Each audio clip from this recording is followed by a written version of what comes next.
Juji secret വേൾഡിന്റെ വചന കേൾവിയിലേക്ക് എല്ലാവർക്കും സ്വാഗതം. പ്രതിദിന വിശുദ്ധ വേദപുസ്തക വായന 1769 ദിവസം. വെളിപ്പാട് പുസ്തകം 4-ാം അധ്യായം.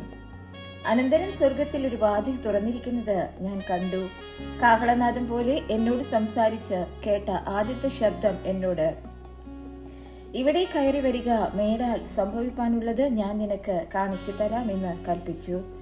ഉടനെ ഞാൻ ആത്മവിവശനായി. സ്വർഗത്തിൽ ഒരു സിംഹാസനം വെച്ചിരിക്കുന്നതും സിംഹാസനത്തിൽ ഒരുവൻ ഇരിക്കുന്നതും കണ്ടു. ഇരിക്കുന്നവൻ കാഴ്ചയ്ക്ക് സൂര്യകാന്തത്തോടും പത്മരാഗത്തോടും സദൃശ്യം.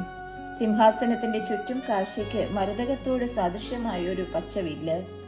സിംഹാസനത്തിന്റെ ചുറ്റിലും 24 സിംഹാസനം വെള്ളയുടുപ്പ് ധരിച്ചും കൊണ്ട് സിംഹാസനങ്ങളിൽ ഇരിക്കുന്ന 24 മൂപ്പന്മാർ. അവരുടെ തലയിൽ പൊൻകിരീടം. സിംഹാസനത്തിൽ നിന്ന് മിന്നലും നാദവും ഇടിമുഴക്കവും പുറപ്പെടുന്നു. ദൈവത്തിന്റെ 7 ആത്മാക്കളായ 7 ദീപങ്ങൾ സിംഹാസനത്തിന്റെ മുൻപിൽ ജ്വലിച്ചുകൊണ്ടിരിക്കുന്നു.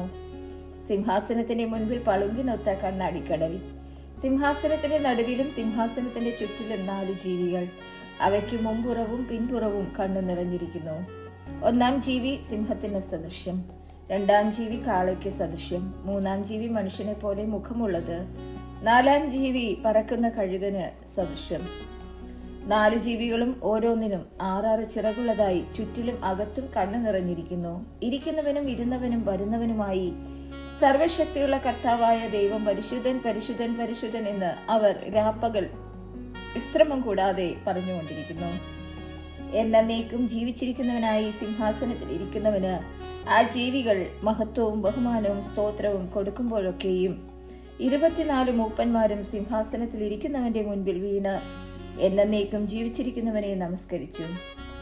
കർത്താവെ, നീ സർവവും സൃഷ്ടിച്ചവനും എല്ലാം നിന്റെ ഇഷ്ടം ഹേതുവാൽ ഉണ്ടായതും സൃഷ്ടിക്കപ്പെട്ടതും ആകയാൽ മഹത്വവും ബഹുമാനവും ശക്തിയും കൈക്കൊള്ളുവാൻ യോഗ്യൻ എന്ന് പറഞ്ഞും കൊണ്ട് തങ്ങളുടെ കിരീടങ്ങളെ സിംഹാസനത്തിന് മുൻപിൽ ഇടും.